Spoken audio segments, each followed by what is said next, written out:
Hi, this is Aoife and this is the Happy Weight Podcast.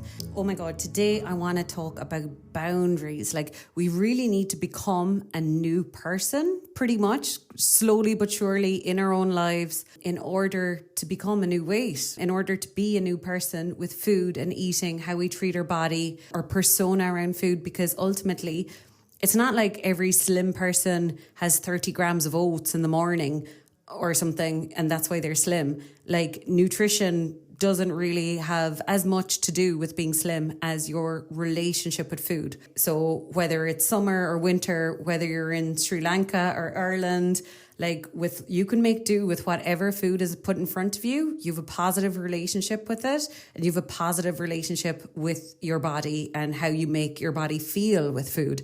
So that's the stuff we have to crack rather than individual nutrition. And of course, other people come into how we feel about ourselves and then how we take that out in food.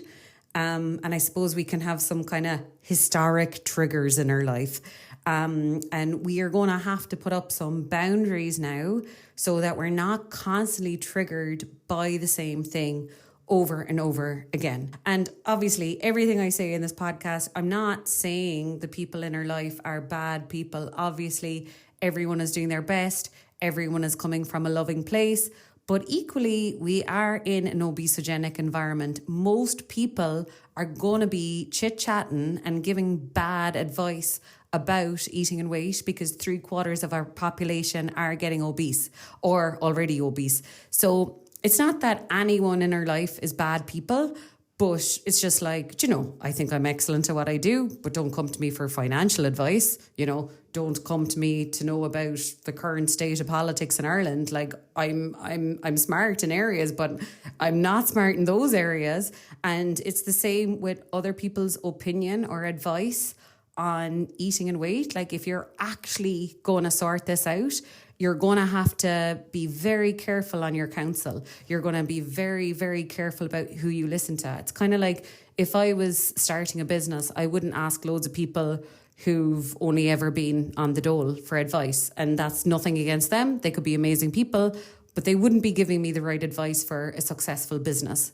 So we go to the people who already have it sorted, and we protect our ears from the people who do not. So I suppose it's one that comes up an awful lot with clients. My God, the amount of times I'll have 1 to 2, 3 calls with a client. The client could be in their 20s, their client could be in their 50s. And these calls are just centered around the fact that they're going home in 2 weeks to their parents or, where they grew up. And the whole thing is so triggering. And, there's a kind of a whole spectrum of moms. Obviously, like, there are downright, like, triggering, intervening, controlling moms. And then obviously it goes to the whole other side of things that, maybe my client is just super sensitive and that the mom isn't saying much at all, actually. But I suppose it could be things kind of like, you walk in the door and there's a full head to toe body scan of you, like clearly clocking you've gained weight or you've lost weight or whatever. Subtle little suggestions, subtle as a hatchet, about like going for walks and things like that. Or the downright dagger to the heart of, I'm worried about you, I'm worried you'll get a heart attack, I'm worried you'll end up like whoever. And it's really tough when people come at us with that fear about our eating and weight, because overeating and weight problems only happen from lack of love. Like, it's generally us not minding ourselves, us not rewarding ourselves, us needing comfort and comfort eating. It's always coming from a place of fear. So someone else adding to that fear is just super not helpful. And then just direct comments about our eating and all the rest of it. So we really, it's not fair on us to expect other people to change. That's just not a kind of valid option. It really is up to us to build the boundaries now and take this off the table. And the problem is with eating and weight is that we might have been the person who put it on the table first day. We might have discussed with our mom about our concerns for our weight, or we maybe allowed it, or it started before we became conscious of it. But, it's like anything to do with eating and weight. None of it's our fault, but It is our responsibility now. And that's not going to work.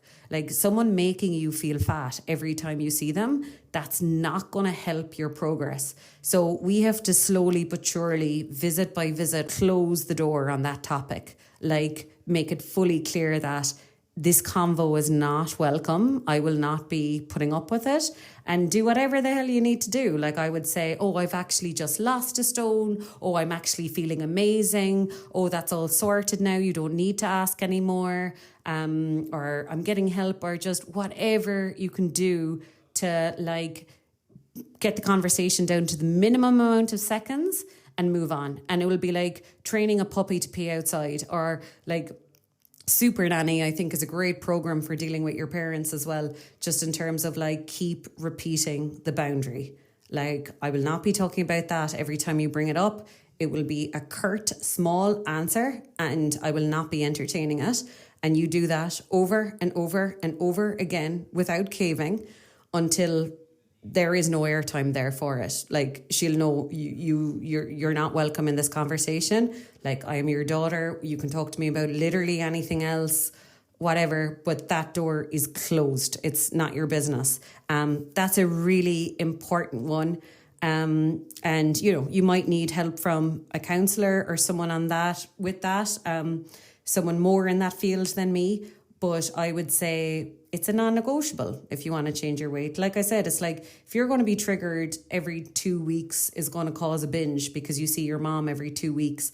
That's a hell of a lot of calories by the end of the year. So and then a lot of calories over the course of 5 years. So we're going to have to know and reduce our triggers. And that is a big one. The next one is, oh my God, this makes me feel sick. I have so many stories of like girls who work in Brown Thomas or wherever, and it's a female-led environment, or CUH or whatever, and just lunchtime is all chats about diets. I'm like, how boring. Like, whatever happened to female empowerment? So this is a load of people asking, how can I be smaller? How can I be less? Like, it's so depressing and it's so boring. And especially when you start seeing it from the other side, that like we are all in completely different bodies. We all have completely different body compositions, different muscle mass, different bone mass, different emotional needs with food, different taste buds, like different reaction to the temperature, like different sleep, like the list just goes on and on and on. So like our nutritional requirements are just not going to be relatable to other people's if we're properly listening to ourselves. So it's like a conversation about like, when do you go to the loo? Like, usually it's like, why does that affect you? So yet again, doing whatever you need to do to get out of those conversations, because ultimately, if you didn't have a weight problem, those conversations would be super boring. Like if you had yourself sorted out and you were going to the beat of your own drum, and maybe you even have like slim friends who don't diet, never diet, have no interest in nutrition, like that's just not what they go on about. Like it's not. So, we can't have it every way, and we have to be very, very honest with ourselves that it's like, if I want to be a slim person, I can't act, talk, think like someone with a weight problem. And people with like problems with eating talk about diets and MyFitnessPal and all of that stuff a lot. So we have to also do whatever the hell we need to do to close down those conversations, not be part of them, zone out, walk over to the microwave or to the tap and get some water while they're going on. Just do anything to not engage and not give them oxygen. Same goes for quite similar again, but like WhatsApp groups of enablers. So I've had clients that went to slimming clubs and they'd be on a WhatsApp group of those people then afterwards, or maybe for years, or maybe, I've had people as well that it's actually their aunts and their first cousins and their sisters. And, it's sad really, but like, since they've been growing up, their mom and their aunt have always been dieting, and then, the client herself and her cousins were born, and then it just became everyone's common bond was always starting a new diet. And, you know, it's really sad. Like, I really hope our generation can break this cycle of things, because obviously, you know, that never gets people to a good place. Dieting and like all of that stuff generally makes people heavier over time and more disordered eaters. But what I've heard anyways from people is that on those kind of groups that talk about like being good or being bad, like there'll be a lot of enabling. There'll be a lot of like, I'll have a Heineken tonight if you will, screw the diet today, why not, Friday night. So it's actually doing all that cheeky naughty stuff, and it's like, oh man, I hate that. It's like, talk about falling hook, line and sinker for marketing. Like, yeah, you go to bed on a Friday night sick and gross and then wake up on a Saturday morning feeling mank, and that's you winning. That's you letting your hair down. Like, that's us being absolute sheep to big companies of the food industry and the drink industry and everything, because like, surely be to God, a treat is something we feel well after. So yet again, I don't know, depends, I suppose, on the dynamic of that WhatsApp group, but like, protect yourself anyway, you know, because that is like you starting a business and being in a WhatsApp group of people who've never had a job.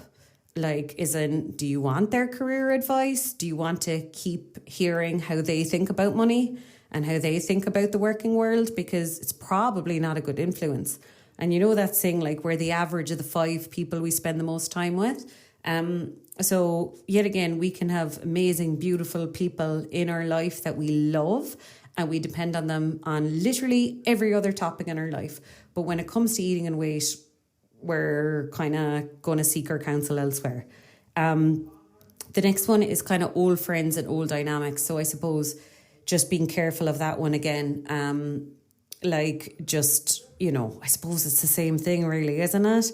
Like, meeting up for brunch, meeting up for lunch, and people chatting about that stuff. And like, I suppose it can seem like a quite innocent, light chat, but you never know how it's triggering someone.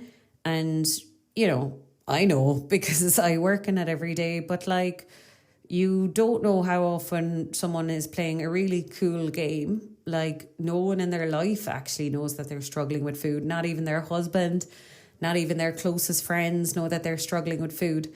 And they are. And they binge and they cry about their weight and they do all sorts of things. So it's like, you know, we might think we're having the crack and, you know, I don't know, just chit-chatting about girly stuff. But like, I think be sensitive. Like, if not for yourself, maybe for someone else at the table. Like, someone doesn't need to be overweight or underweight to have eating disorders, and you just never know.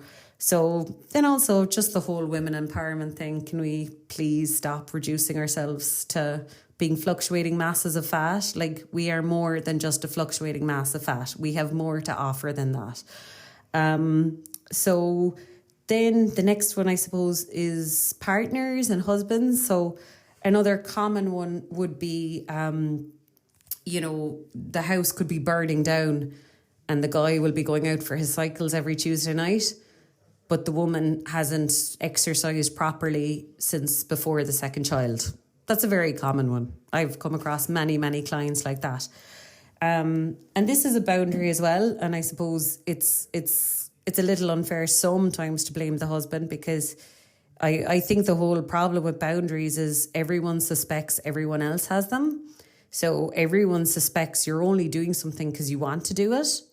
But that's often not the case. And it certainly doesn't seem to be the case kind of in motherhood. And yet again, can't speak out of term. Forgive me for this. I'm not a mom, so I obviously don't know the whole picture. But sometimes women and moms and wives and stuff can end up doing things they're not actually comfortable doing.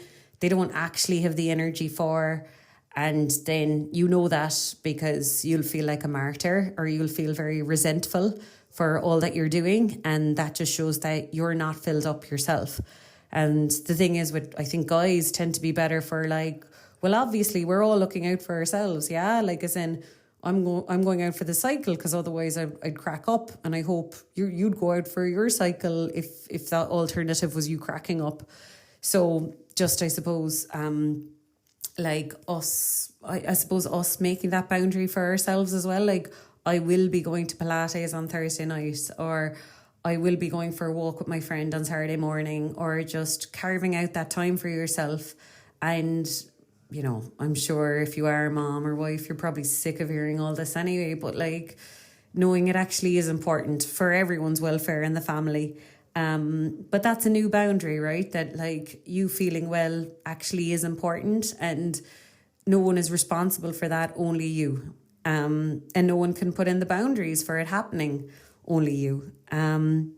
Which leaves me with the final one, which I suppose the biggest boundary we have to have, I think, is watching how we're getting on now.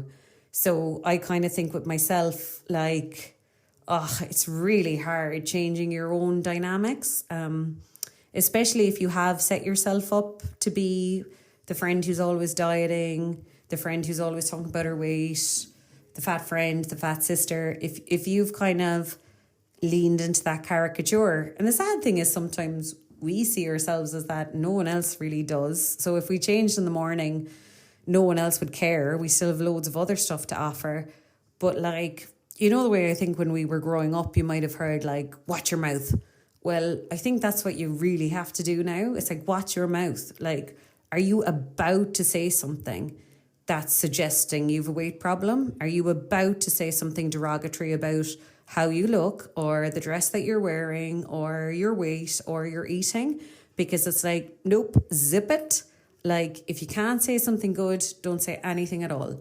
Because like we have to be kind of consistent with this. Like, I've heard it put before by like neuroscientists and stuff that like, what is it? It's like the inner listener or something like that. Like the part of our brain that's just listening and watching everything we're doing and building our identity. And it's like, we now want to break our old identity. We actually want to familiarize ourselves with weight problems being long gone. Like they're just not in our world. You know, we feel well, we treat ourselves well, we've self-respect.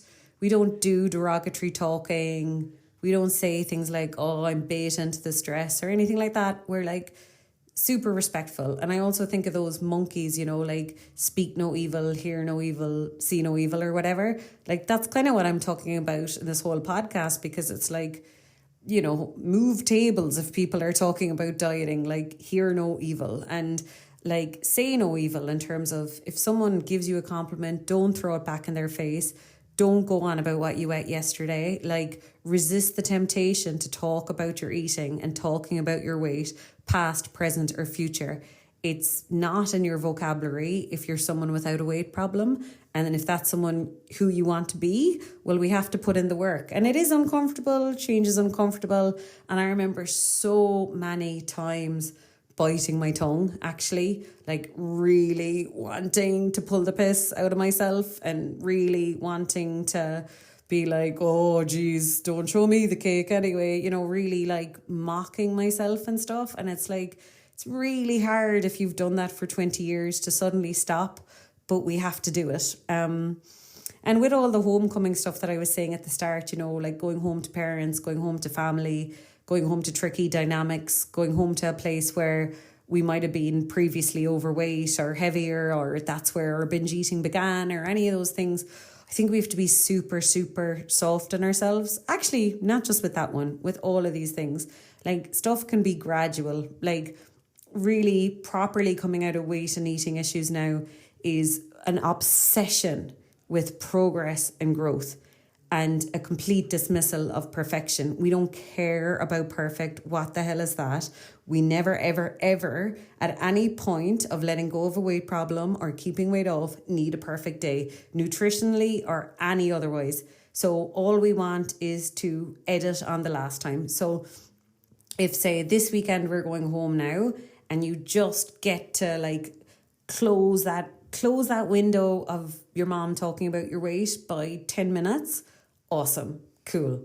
Then next time you're home in 2 weeks, it can be 15 minutes, you know, like that. We're very gradual with ourselves. Or if the weekend does trigger us, that we just try and be aware of it and try and, you know, remind ourselves, I don't deserve this. Like, I don't deserve a 2-day fallout or a 2-day horrible relationship with food, because that person said that one comment 2 days ago. Like, that's not fair on you to have an awful relationship with food or feel physically uncomfortable for potentially days because of one comment or something like that. So it's back to us realizing I deserve more and I can be resilient. I can be like Teflon and not let this stuff get in anymore, and believe in myself and believe in where I'm going, more than investing in my past and investing in the way that I used to react. I don't want to react the way that I used to react anymore. So I hope all of that is food for thought, and I hope it gives you some strength to maybe either identify boundaries you need to put in your week, this week now, or in upcoming chats in the next few days. Just honor yourself. Don't disown yourself. Don't neglect yourself. Don't throw yourself under the bus by talking about yourself in derogatory ways or being open to kind of abusive, bullying, horrible comments about your weight. Like, you do not deserve that. No one deserves that. Okay, so love you loads. Take care. Mwah.